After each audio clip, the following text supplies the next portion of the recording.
Quiero que se ubiquen ustedes en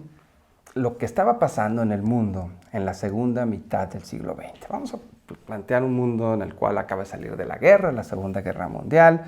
en donde están concentrados en básicamente la mayor parte de los países del mundo, sobre todo aquellos que fueron protagonistas de este episodio, en reconstruirse como naciones y en reconstruir, por lo tanto, sus gobiernos, sus administraciones públicas y en asumir nuevos compromisos con los ciudadanos que antes los gobiernos no tenían, ¿no? Por ejemplo, hay una ola de expansión de derechos muy, muy importantes, ¿no? Derechos a la salud, derecho a la educación. El Estado empieza a asumir nuevas responsabilidades que simple y sencillamente antes no tenía. Por ejemplo, los sistemas de salud públicos, estos grandes sistemas de salud públicos, por ejemplo, como el del Reino Unido, que ahora es uno de los más fuertes en el mundo, justamente nacieron en esta época, a partir de empezar a reconocer los derechos de las personas y en particular los derechos sociales.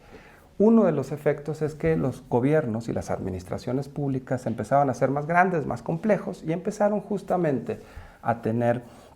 mucho más burocracia, gente más especializada en temas que antes simple y sencillamente no se requerían. Por ejemplo, no es lo mismo patrullar las calles, ¿no?, que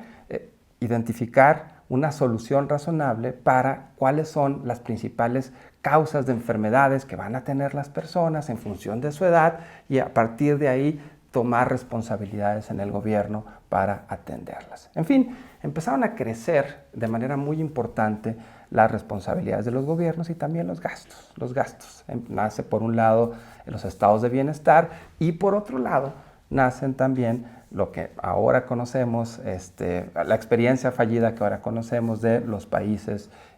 socialistas en el bloque del este. Y por otro lado, tenemos a un tercer gran bloque de países, que son los países a los que voy a llamar aquí pre-republicanos y pre-democráticos, en donde se ubican México